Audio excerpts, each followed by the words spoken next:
Good morning everybody. Science with Dhirendra में आप सभी का स्वागत है। मैं धीरेन्द्र कुमार आज आप सभी को एलिमेंट्स, कंपाउंड एंड मिक्सचर के अगले टॉपिक्स में मिक्सचर के बारे में बताऊंगा। जैसा कि मैंने अपने पिछले क्लासेस में आप सभी को एलिमेंट्स और कंपाउंड्स के बारे में बताया था कि वे दोनों प्योर सब्सटेंस होता है। प्योर सब्सटेंस होने की वजह क्या होता है, उसके छोटी मात्रा को ले एलिमेंट्स और कंपाउंड्स का, या फिर एक बड़ी क्वांटिटी में ले, सभी में जो है एक ही तरह के सब्सटेंस मौजूद रहते हैं। परंतु मिक्सचर जो होता है एलिमेंट्स और कंपाउंड्स से बिल्कुल अलग होता है। एलिमेंट्स और कंपाउंड्स की तुलना में अगर मिक्सचर की बात करें तो मिक्सचर के अलग अलग भाग में जो है अलग अलग सब्सटेंस रहते हैं। जैसे उदाहरण के तौर पे अगर हम जो है एक ग्लास में जो है पानी डाल दें और उसमें चॉक पाउडर को चूर करके डाल दें, उसको कुछ देर के लिए हम लोग हिला देंगे तो हम लोग देखेंगे कि पूरा का पूरा पानी में जो है चॉक पाउडर डिजॉल्व हो जाता है, घुल जाता है। लेकिन अगर हम उसको आधा घंटा के लिए छोड़ देते हैं तो हम लोग देखेंगे कि निचले वाले सतह में जो है चॉक जो है बैठ जाते हैं और ऊपर वाला जो पार्ट है चॉक और पानी के मिक्सर में से ऊपर वाले में पानी की क्वांटिटी ज़्यादा होती है, चॉक का कम होता है। मतलब उस चॉक और पानी से मिक्स किए हुए ग्लासेस में निचले वाले पार्ट में जो है चॉक की मात्रा ज़्यादा होती है, ऊपर वाले पार्ट्स में जो है चॉक की मात्रा कम होती है। अगर ये प्योर सब्सटेंस रहता तो निचले वाले सतह पर जो रेशियो होता चॉक और पानी का, वही रेशियो जो है ऊपरी वाले पार्ट में होता।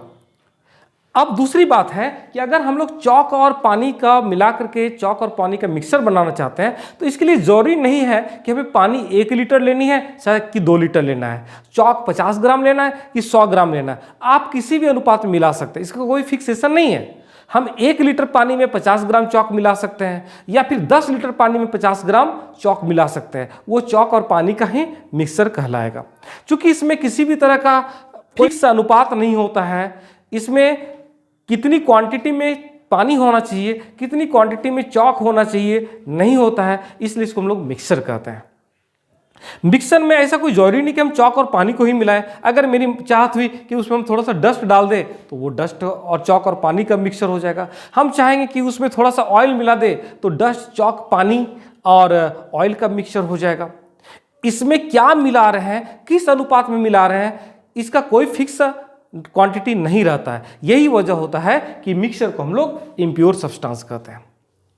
लेकिन इसके जस्ट विपरीत में एलिमेंट्स और कंपाउंड्स की बात करें तो एलिमेंट्स और कंपाउंड्स में सब्सटेंस की रेशियो फिक्स होती है। एलिमेंट्स के किसी भी क्वांटिटी को ले, थोड़ी क्वांटिटी को या फिर ज़्यादा क्वांटिटी को, उसमें एक ही तरह के सब्सटेंस पाए जाते हैं, इसलिए वो प्योर सब्सटेंस होते हैं। जबकि मिक्सर में ऐसा बिल्कुल नहीं होता है। उसके अलग अलग भाग में आपको अलग अलग सब्सटेंस देखने के लिए मिल जाएगा, अलग अलग भाग में सब्सटेंस का रेशियो अलग अलग देखने के लिए मिल जाएगा, इसलिए मिक्सर को हम लोग इम्प्योर सब्सटेंस कहते हैं। अब हम लोग जानते हैं मिक्सर कितने तरह के होते हैं। मिक्सर सिर्फ और सिर्फ 2 तरह के होते हैं, होमोजीनियस मिक्सर और हेटेरोजीनियस मिक्सर।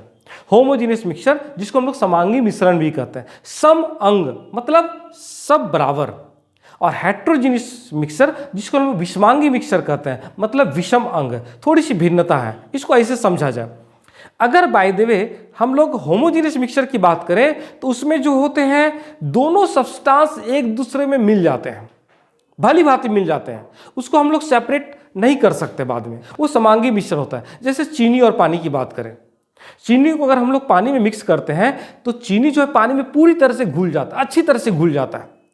इस तरह के मिक्सर को हम लोग कहते हैं होमोजीनियस मिक्सचर, समांगी मिक्सचर। लेकिन अगर हम लोग बालू और पानी की बात करें तो बालू जो है पानी में अच्छी तरह से मिक्स नहीं होते हैं, इसलिए ऐसे मिक्सचर को हम लोग कहते हैं विषमांगी मिक्सचर, हेटेरोजीनियस मिक्सचर। अगर कुल मिलाकर के कहा जाए तो होमोजीनियस मिक्सचर में जो है अलग अलग सब्सटेंस आसानी से मिक्स हो जाते हैं, लेकिन हेटेरोजीनियस मिक्सचर में वो आसानी से मिक्स नहीं होता है। भले आसानी से मिक्स हो जाए परंतु उसमें रेशियो फिक्स नहीं होता, इस चीज को हमेशा याद रखना। जैसे चीनी और पानी को हम लोग मिलाते हैं तो चीनी पानी में आराम से डिजॉल्व कर जाता है, घुल जाता है। लेकिन ऐसा जरूरी नहीं है कि पानी में हमको कितना चीनी डालना है। हम लोग थोड़ा चीनी ज़्यादा पानी लेकर के भी बना सकते हैं मिक्सचर, ज़्यादा चीनी थोड़ा पानी को भी लेकर के हम लोग मिक्सचर बना सकते हैं, आधा चीनी आधा पानी लेकर के भी हम लोग मिक्सचर बना सकते हैं। अगर वो पूरी तरह से डिजॉल्व कर जाए, घुल जाए, मिक्स हो जाए तो उसको हम लोग होमोजीनियस मिक्सचर कहेंगे। अगर वो पूरी तरह से ना घुले तो उसको हम लोग हेटेरोजीनियस मिक्सचर कहेंगे। तो मुझे पता है कि जस्ट हमारे द्वारा बताए गए बातों से आप लोग जो है मिक्सचर के टाइप्स के बारे में भली भांति अवगत हो गए होंगे। जैसे हवा, हवा को हम लोग क्या कहेंगे? होमोजीनियस या हेट्रोजीनियस। हवा भी एक मिक्सचर है, वो विभिन्न गैसेस का मिक्सचर है। हवा को हम लोग होमोजीनियस नहीं कर सकते हैं। अब आप बोलेंगे कि ऐसा क्यों? बहुत आसान है। हवा में अगर हम लोग बात करें, अलग अलग जगह पर अलग अलग होती है। जहां पर माइनिंग का काम होता है, कंस्ट्रक्शन का काम होता है, वहां के हवा में जो धूल का कण ज्यादा होता है। जो नेचुरल प्लेसेस है, जहां पर पेड़ पौधे ज्यादा होते हैं, वहां की हवा में जो ऑक्सीजन और कार्बन डाइऑक्साइड की बहुलता होती है। शहरी क्षेत्रों के हवा में जो है आपको फ्यूम्स, धुआं, धूलकण वगैरह ज्यादा होते हैं। ये मिक्सर तो है, भले हमें दिखाई नहीं देता है, लेकिन अलग अलग जगह पर जो है अलग अलग क्वांटिटी होती है। इसलिए हवा को हम लोग क्या कहेंगे? Heterogeneous mixture. उसी तरह से अगर हम लोग दूध की बात करें तो दूध कैसा मिक्सचर है? होमोजीनियस है, हेट्रोजीनियस? आम व्यक्ति तुरंत इसको कह देंगे कि ये तो होमोजीनियस मिक्सचर है, लेकिन बिल्कुल नहीं, ऐसा बिल्कुल नहीं है। अलग अलग जीवों के अलग अलग दूध की बात करें तो सब में किसी में फैट्स की संख्या ज़्यादा होती है, किसी में लैक्टिक एसिड ज़्यादा होता है, किसी में आपका वाटर की क्वांटिटी ज़्यादा होती है। इसका कोई फिक्स नहीं है। इसलिए दूध भी जो है हेट्रोजीनियस मिक्सचर है। और बड़ी बात क्या है कि दूध में जो है अगर हम लोग देखें तो दूध से जो हम लोग सब्सटेंस को आराम से सेपरेट कर सकते हैं। दूध के अलग अलग लेयर में अगर उसको गर्म किया जाए तो आप देखेंगे फैटी पार्ट ऊपर हो जाता है। इसलिए दूध को भी जो हम लोग होमोजीनियस मिक्सचर नहीं कहते हैं। होमोजीनियस मिक्सचर को वैसे कहते मिक्सचर को कहेंगे जो आराम से डिजॉल्व हो जाए, फिर पहचानना मुश्किल हो जाए। जैसे किरोसिन में अगर हम लोग डीजल को मिला दें, फिर उसके बाद आपके लिए बहुत कठिन हो जाएगा कि इसमें किरोसिन कौन है और डीजल कौन है। तो वैसे मिक्सर को जिसमें कि अलग अलग सब्सटेंस आसानी से मिक्स हो जाते हैं, पूरी तरह से मिक्स हो जाते हैं, उसको हम कहते हैं होमोजीनियस। और हेट्रोजीनियस में आसानी से मिक्स नहीं होते हैं। अब हम लोग जानते हैं टाइप्स, सेपरेशन ऑफ मिक्सर के बारे में। मिक्सर को सेपरेट कैसे करें? हम लोग अपनी जरूरत के हिसाब से वस्तु को इस्तेमाल करते हैं। जैसे अगर हम लोग ऑटोमोबाइल सेक्टर में अगर जाएं तो आप देखते हैं होंगे कि कभी कभी किसी व्हीकल्स को चलाने के लिए डीजल का इस्तेमाल होता है, किसी व्हीकल्स को चलाने के लिए पेट्रोल का इस्तेमाल होता है, कभी कभी कुछ लोग जो केरोसिन का भी इस्तेमाल करते हैं। तो अपनी ज़रूरत के हिसाब से हमें पेट्रोल चाहिए, कभी कभी डीजल चाहिए, कभी कभी केरोसिन चाहिए। लेकिन अगर हम लोग जाएंगे तो ये सभी जो है सब्सटेंस जो है अगर जो है पेट्रोलियम से प्राप्त होता है। पेट्रोलियम जो होता है, पेट्रोल, डीजल, केरोसिन, उसके बाद में सीएनजी, एलपीजी, कोल तार, विभिन्न तरह की चीज़ों का एक मिक्सचर होता है। तो हम अपनी ज़रूरत को पूरा करने के लिए, अपनी ज़रूरत के हिसाब से वस्तुओं को पाने के लिए हम लोग पेट्रोलियम से डीजल को एक्सट्रैक्ट करते हैं, केरोसिन को एक्सट्रैक्ट करते हैं, मोबिल को एक्सट्रैक्ट करते हैं, पेट्रोल को इस्तेमाल करते हैं। तो इसलिए जो है हमें जानना जरूरी है कि हम लोग किसी भी मिक्सचर को कैसे सेपरेट करें। तो यहाँ पर हमने कुछ मेथड बताया हुआ है जिसके बारे में मैं पारी पारी से डिस्कशन करूंगा कि किस प्रकार से हम लोग एक मिक्सचर में से सब्सटेंस को अलग अलग करेंगे। सबसे पहला मेथड है hand picking method. Hand picking मतलब हाथ से चुन करके। आप अपने घर में देखे होंगे कि हमारे घर में कभी कभी जो है हमारे घर की महिलाएं जो है चावल में से कंकड़ को अलग करती है। तो उसमें से जो विजिबल पार्ट होता है, जो दिखने वाला कंकड़ होता है, उसको हम लोग आराम से चुनते हैं और उसको अलग कर देते हैं। तो हैंड पिकिंग के लिए सबसे पहला कंडीशन होना चाहिए कि जिसको हम लोग सेपरेट करना चाहते हैं वो सॉलिड होना चाहिए और दिखाई देना चाहिए। अगर वो दिखाई देता है और सॉलिड है तो उसको हम लोग आराम से हाथ से चुन करके अलग कर सकते हैं। दूसरा पार्ट होता है सीविंग। सीविंग मतलब चालनी से चालना।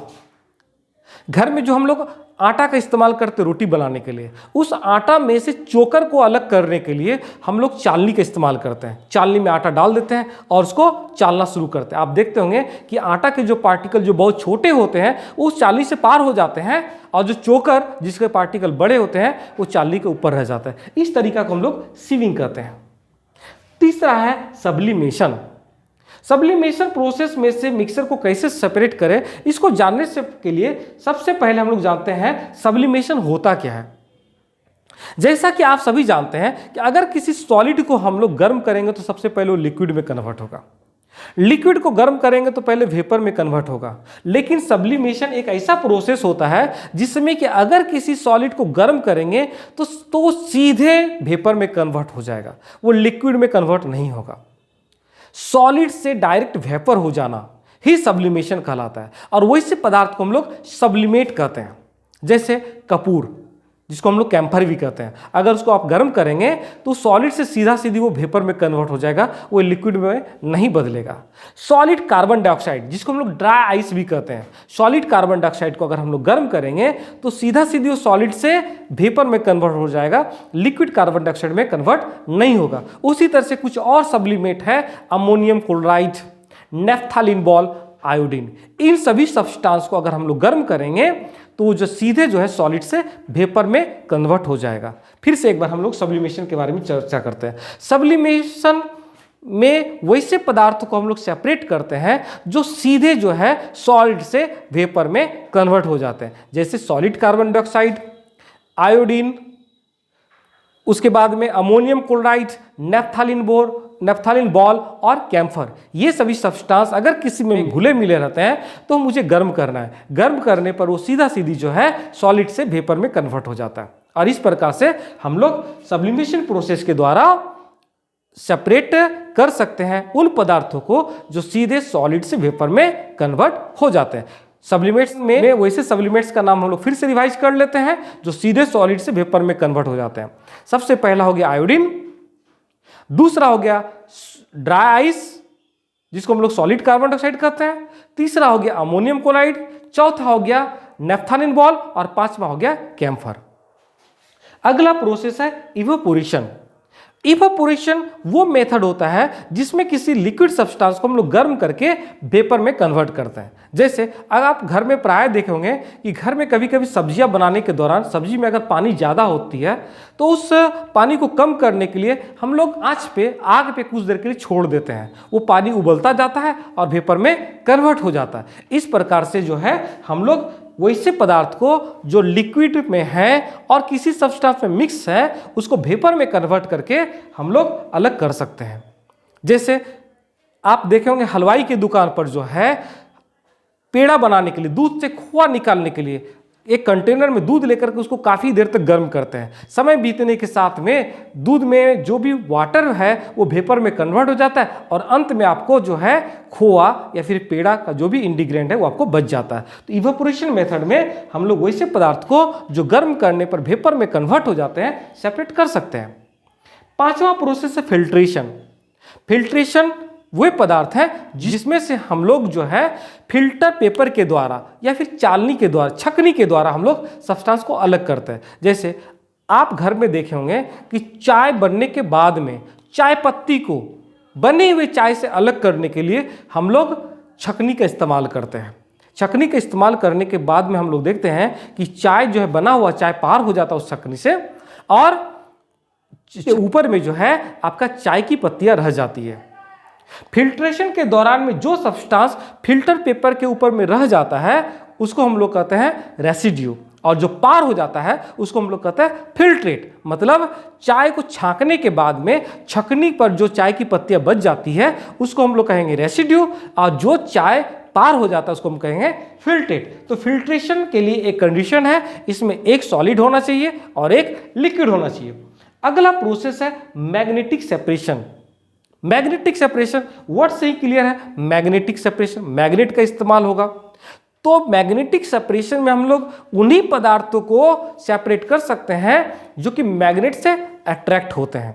जैसे बाय द वे आपकी चाबी जो है किसी कुएं में गिर गई हो तो आपको उस चाबी को कुएं से निकालने के लिए आपको कुएं में कूदने की जरूरत नहीं है, सिर्फ एक मैग्नेट का इस्तेमाल कीजिए, उसमें रस्सी बांध दीजिए और उसको कुएं के लेके जाइए तो वो चाबी लोहे की चाबी जो उस मैग्नेट से अट्रैक्ट होता है उसमें चिपक जाएगा, आप आराम से उसको अलग कर सकते हैं। तो मैग्नेटिक सेपरेशन प्रोसेस के द्वारा हम लोग लोहे से बने हुए सामान, कोबाल्ट से बने हुए सामान और निकल से बने हुए सामान को आराम से अलग कर सकते हैं क्योंकि ये सभी सब्सटेंस जो होता है मैग्नेट से अट्रैक्टेड होते हैं।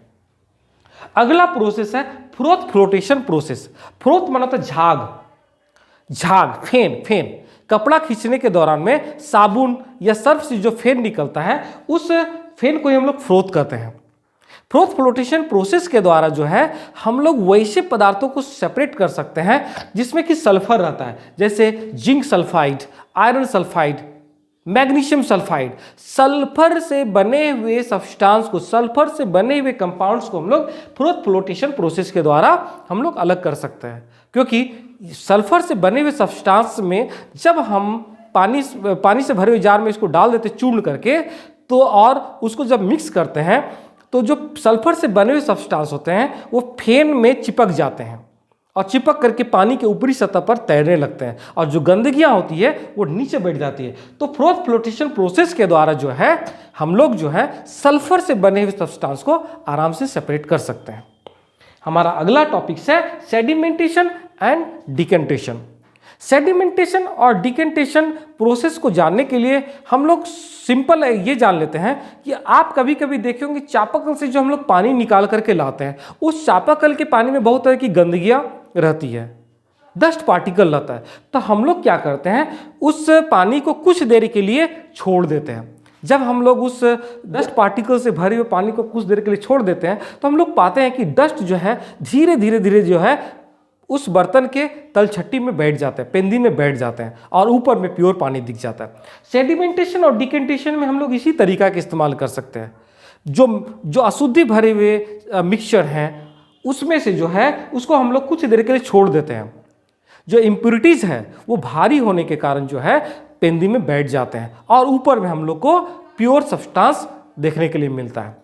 सेडिमेंटेशन प्रोसेस में जो है इम्प्योरिटीज का धीरे धीरे उस बर्तन पे सेटल होना होता है। सेडिमेंटेशन प्रोसेस में इम्प्योरिटीज धीरे धीरे बर्तन के पेंदी पर नीचे बैठ जाता है। जब वो बर्तन की पेंदी पर नीचे बैठ जाता है तो हम लोग उसको बिना हिलाए धीरे धीरे जो है ऊपर के जो प्योर लिक्विड होते हैं उसको दूसरे बर्तन में सेपरेट कर लेते हैं। उसी को हम लोग डिकेंटेशन कहते हैं। संक्षेप में जाने, सेडिमेंटेशन मतलब हो गया गंदगी का नीचे बैठना, और डिकेंटेशन मतलब हो गया उसको बिना हिलाए नीचे बैठे हुए गंदगी और ऊपर के जो साफ लिक्विड है उसको अलग करना है। तो इस प्रकार से हम लोग देखते हैं सेपरेशन ऑफ मिक्सचर में इन प्रोसेस के द्वारा हम लोग किसी भी दो मिक्सचर को आराम से अलग कर सकते हैं। इसके अलावा भी जो है और भी जो है मिक्सचर के लिए जो है मिक्सचर को सेपरेट करने के लिए मेथड का इस्तेमाल होता है। जैसे कि आपका हो गया विनोइंग, जिसमें हवा के द्वारा हम लोग अलग करते हैं। सेपरेटिंग फनेल मेथड, जिसमें कि लिक्विड दो इमिसिबल लिक्विड जो मिक्स नहीं होता उसको अलग करते हैं। इसके अलावा है डिस्टिलेशन प्रोसेस, इसके अलावा है स्मेल्टिंग प्रोसेस, और भी बहुत से प्रोसेस है जिसके द्वारा हम लोग जो है किसी भी दो या दो से अधिक सब्सटेंस को जो अलग अलग रेशियो में रहते हैं, मिक्स रहते हैं, उसको हम लोग सेपरेट कर सकते हैं। तो फिर से हम लोग सेपरेशन ऑफ मिक्सचर का एक समरी ले लेते हैं। हैंड पिकिंग मतलब सीधा सीधी हाथ से चून लेना है जो विजिबल सॉलिड है। दूसरा हो गया सीविंग, इसमें हम लोग चालनी से चाल लेना है जैसे आटा से चोकर को अलग करते हैं। तीसरा हो गया सब्लिमेशन, जिसमें कि मैंने बताया कि वैसे सब्सटेंस जो सीधे सॉलिड से वेपर में कन्वर्ट होते हैं उसको सेपरेट करते हैं। चौथा हो गया इवेपोरेशन, इसमें लिक्विड सब्सटेंस को हम लोग वेपर में कन्वर्ट कर देते हैं। पांचवा हो गया फिल्ट्रेशन, इसमें फिल्टर पेपर के द्वारा हम लोग छांक लेते हैं, सॉलिड को लिक्विड से सेपरेट करते हैं। छठा हो गया मैग्नेटिक सेपरेशन, इस प्रोसेस के द्वारा वैसे सब्सटेंस जो मैग्नेट से अट्रैक्ट होते हैं उसे सेपरेट कर लेते हैं। सातवां हो गया फ्रोथ फ्लोटेशन, इसमें कंडीशन है सिर्फ और सिर्फ सल्फाइड और मतलब वैसे सब्सटेंस जिसमें सल्फर रहेंगे वो अलग हो जाएगा। और आठवां प्रोसेस है सेडिमेंटेशन और डिकेंटेशन, इसके द्वारा जो है किसी लिक्विड में डिजॉल्व सॉलिड को जो धीरे धीरे लिक्विड के पेंदी पर बैठ जाते हैं हम लोग अलग करते हैं। तो इस तरह से मुझे विश्वास है कि आप सभी जो है मिक्सर के इस टॉपिक्स में मिक्सर के बारे में जान गए होंगे कि मिक्सर किसको कहते हैं, मिक्सर को क्यों इम्प्योर कहते हैं, क्योंकि उसमें रेशियो फिक्स नहीं होता है। टाइप्स ऑफ मिक्सर के बारे में जान गए होंगे, दो तरह के होते हैं, होमोजीनियस और हेटेरोजीनियस। होमोजीनियस में जो है दो या दो से अधिक सब्सटेंस एक दूसरे से घुल मिल जाते हैं और हेटेरोजीनियस में आराम से नहीं घुल मिल जाते हैं। जैसे होमोजीनियस में मैंने बताया चीनी और पानी का मिक्सचर, हेटेरोजीनियस बताया आपको पानी और बालू का मिक्सचर, और मैंने अभी आपको बताया सेपरेशन ऑफ मिक्सचर में इन मेथड के द्वारा कैसे हम लोग मिक्सचर को आराम से अलग कर सकते हैं। तो आई एम श्योर आज की क्लासेस में आप लोग मिक्सर के बारे में भली भांति जान के होंगे। धन्यवाद।